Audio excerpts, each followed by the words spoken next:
Doma Sports Talk Worldwide with some news from the world of boxing. So y'all know what time it is. You ain't in a rush to get concussed, baby. Now, biggest news in boxing, right, has to be the Deontay Wilder Tyson Fury glove gate situation. Did a video about that, saying that we would like people to be called to justice or brought to justice. If someone made up their story about those gloves, something needs to happen to that person. Or if those gloves were tampered with, something needs to happen to the people who tampered with it, right?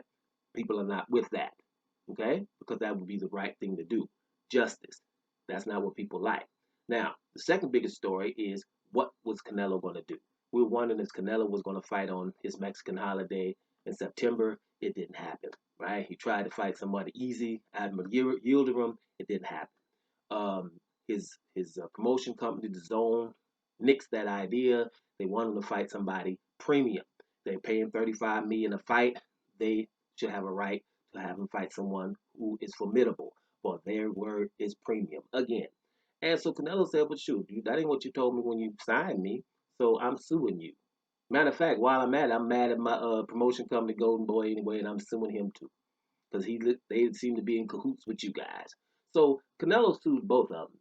He had to file charges like, listen, man, this is breach of contract. I'm supposed to get 35 million for whoever I fight. Y'all didn't tell me I had to fight some people, right?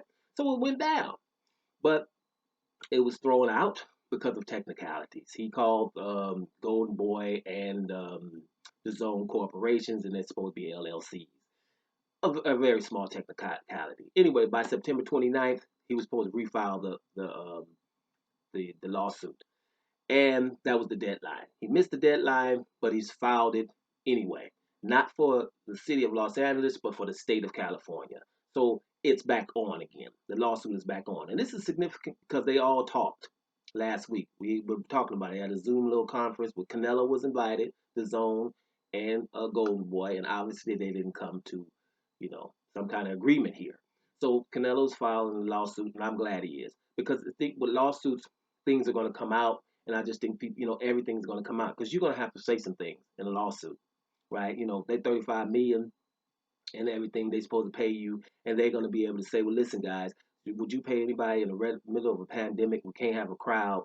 And he's not fighting someone formidable. We're trying to get more subscribers. We're trying to bust down the door in the American market, and he's giving us a list of people he won't fight, right?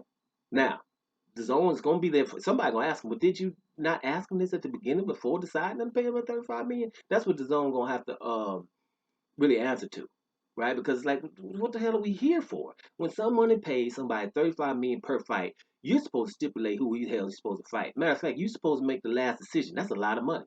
So it's going to go down. But bottom line is, let's make sure it's clear to everyone involved. And I'm going to keep saying this. If Canelo would have fought Demetrius Andrade last year for the undisputed title in the middleweight division, that would have been premium. Now, wouldn't it have? One champion in the middleweight division. The Zone has signed Demetrius Andrade for that purpose, but Canelo told him, I ain't ever fighting Demetrius Andrade. Imagine that, right? We know what's up with the Charlos, even though they're not at the Zone. Doesn't matter. They have belts mandatory for Canelo. That's why Canelo has a franchise belt. If he would fight Charlo, would that be premium in your eyes? Of course it would. Of course, Golovkin would.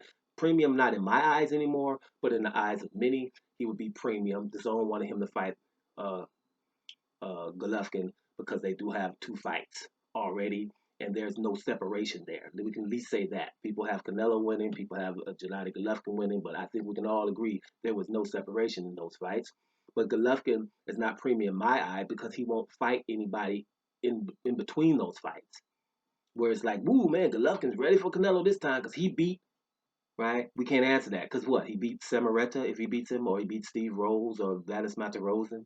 Because we can't say Chinko because most people didn't think he beat Chinko. So why the hell you can't back into a fight with Canelo? Like I always said about Floyd Mayweather, you're not backing into a fight against Floyd Mayweather. You got to bust down saloon doors. And most people who fought Floyd Mayweather were coming off of huge wins, or they were awesome to begin with, right? That's why people saying Mayweather cherry pick are idiots. I don't like calling people idiots, but just ignorant or acting ignorant, right? Because they were always coming off of their best wins. right? Always, like always. I don't understand how people miss that. But yes, I do. Let me stop acting like that. But when it comes to Canelo, this lawsuit, a lot of details will come out, and I just think that that's what people have to hear. Canelo's forcing the issue because he's not going to fight anybody. Let's make sure this is clear. I've just seen an article talking about Canelo can become a six-weight champion, because they're thinking, well, shoot, he went up to light heavy, he can go up to cruiser and maybe even heavyweight one day. He's 5'7.5", and gonna go up to heavyweight. But just the article, the gall to write the article that he could go up six weight divisions. When I'm still saying, well, first of all, he's not a four-time champion, four-division champion. He's a three-division champion. The one at super middleweight was a regular champion. A regular champion is not a real champion. We can't count that, right? Because now that Ugas is the regular champion in the welterweight division, we have a problem with regular, right? We've been saying it's not real. Manuel Charr is the regular champion at heavyweight. Anybody got Manuel Charr on their radar? No. So neither was Rory Fielding. That means Canelo's a three-division division champ. And let's make this also clear. What division, if it's 154, 160, 168, or 175, was Canelo considered the best at? But therefore, he's the number one pound for pound. At 154, Canelo fought Erislandy Lara. Most people didn't have him beating Lara. There was definitely no separation there. Can you categorically say that your boy Canelo is better than Erislandy Lara? No, you can't. Matter of fact, I wouldn't even go as far as Austin Trout, but I would say Canelo would beat Austin Trout now. But when they fought with open scoring in San Antonio, that was not fair. That was not fair at all, right? So, was there any separation? So, and imagine that. So, there's no separation with Erislandy Lara, so you can't say he's better than him. Now you had Jamel Charlo there as a champion. You had Jamal Charlo there as a champion. And you had Demetrius Andrade there as a champion too that Canelo wasn't going to fight. He fought Leon Smith instead of Demetrius Andrade when Andrade was calling him out as a champion. So he was not the best at 154.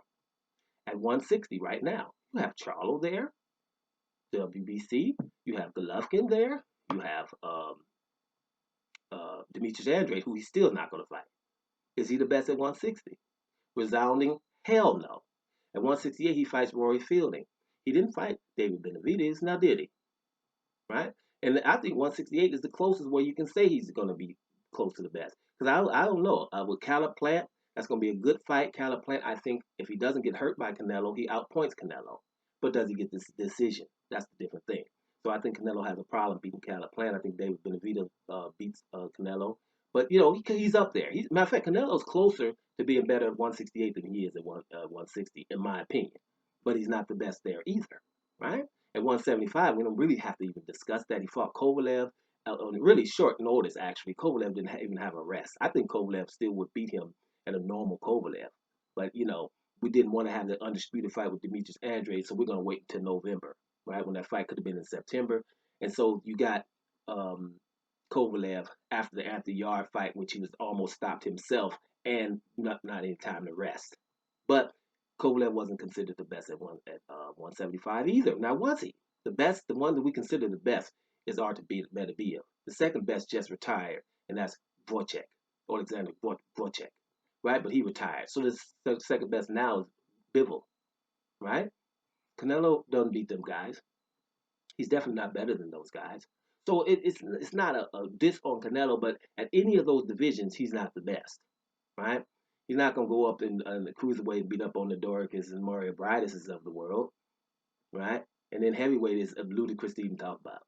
But the point is, these are the kind of ludicrous articles you'll see about Canelo, and he, prove that you're the best. Be undisputed at one, like Alexander Usyk was at cruiserweight, or like Terrence Crawford was at 140 pounds, right? Be undisputed at one, and then roll. Well, you at 160, there's a whole lot of business left to do.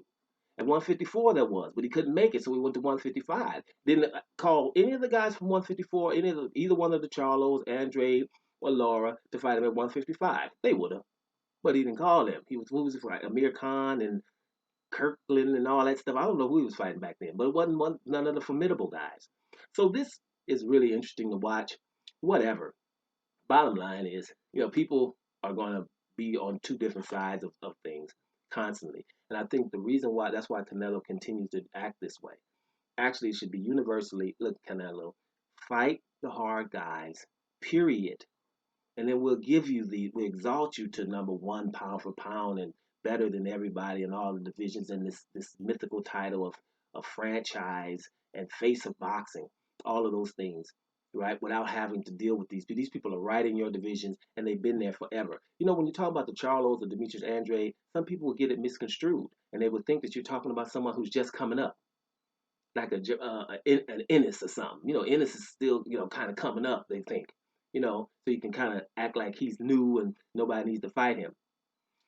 These guys have been with Canelo every step of the way, especially Demetrius Andrade. Like every single step of the way. 154, we're here. 155, what's up? 160, what's up? 168, well, what you want to do, right? And for 5 and 6 years now. And these guys are constantly ignored and he's exalted. And that's what the problem is. So, yes, he has a lawsuit. He's refiling the lawsuit. And I am glad that he's refiling the lawsuit because I think more details will come out. And I think that's good for just the normal population, mainstream media, to not be able to continuously hide these things. Because mainstream media, I've told you before, how do you remedy this with Canelo not fighting somebody? Canelo and Gennady Golovkin get their butts out the top 10 and put these other guys up there. Like for my number one pound for pound is Demetrius Andrade. My personal number one pound for pound is Demetrius Andrade just because of the fact of how he's been avoided for the longest and how media tries to act like, you know, he don't want to fight like or he's not existing. He's a Bigfoot, basically. And he's definitely in my Negro leagues in boxing.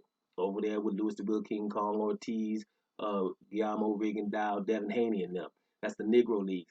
And what I mean by that is we will not give them the opportunity to be great. We will keep the guys that we're going to keep saying that are better than them. We will keep them away from them.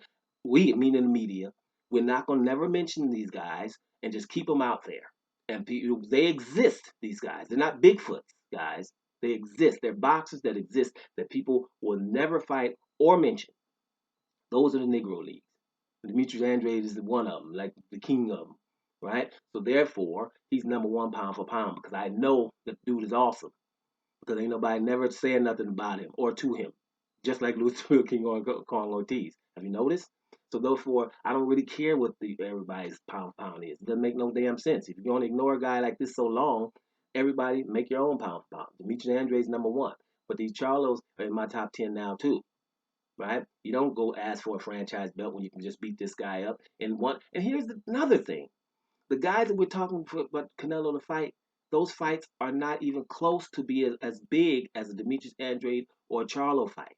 People try to act like the Demetrius Andrade fight wouldn't be so big because people don't know him. He don't got to follow. Like, get the hell out of here! Everybody, that's how they do. Right? Deontay Wilder was nothing. He was a piece of trash. Remember how trash he was? A piece of trash. But when somebody beats him, what do they call it?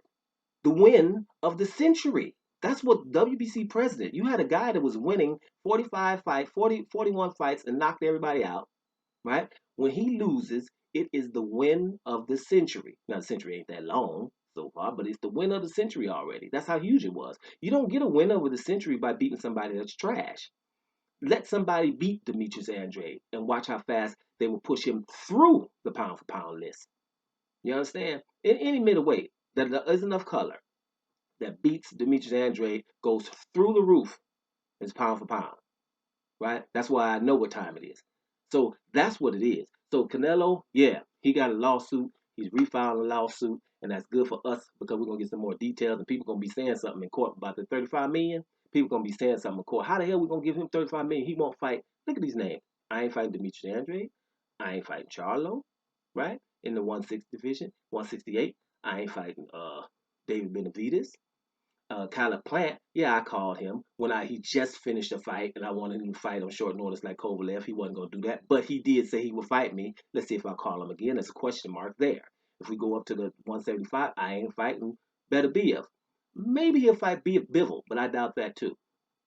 So, who are we gonna fight? There is the question.